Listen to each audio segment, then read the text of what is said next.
Hello and welcome to Ripping the Wall. I am your host, Dominic Estes.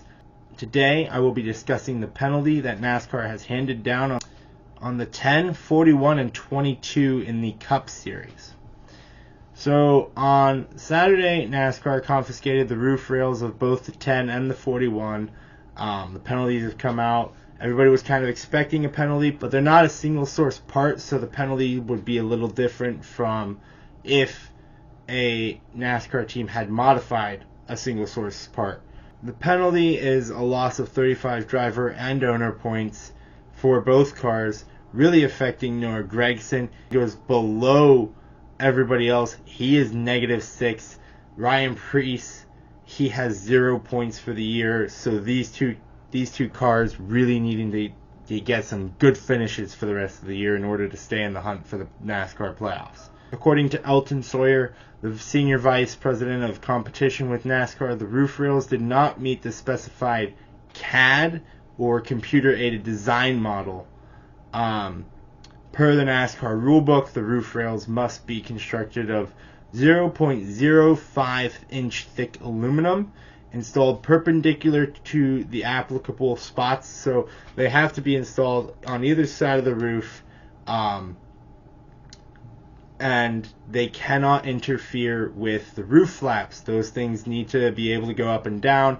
If the roof rails are holding the roof flaps down, then bad things can happen. Also, these parts must be painted. So a lot of the cars get wrapped nowadays.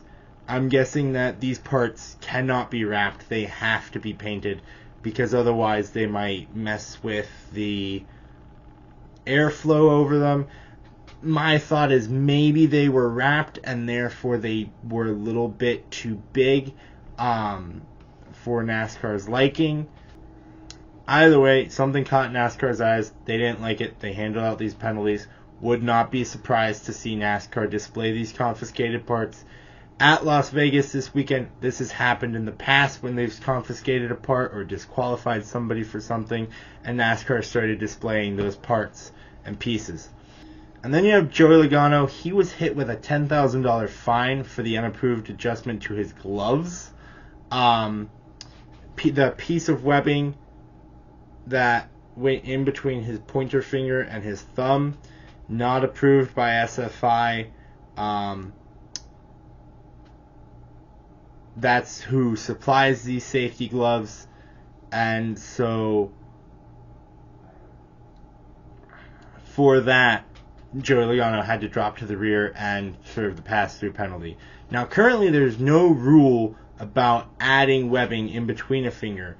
There is just the rule of it can't have any fabric in between the fingers. Per the specifications from SFI, gloves need to have the separate sections for each finger. That's so that you have freedom to move your hand.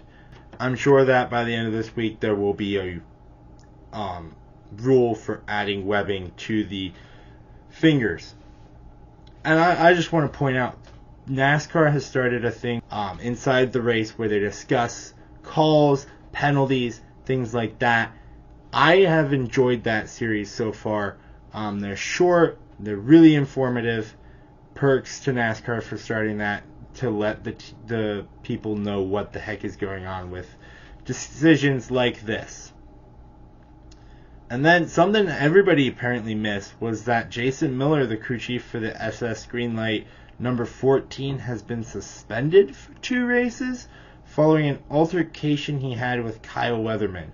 I didn't see any video about this. I haven't heard anything about this except for that it's added to the end of the penalty report on NASCAR.com. I'm very interested in seeing what exactly happened and what they're talking about.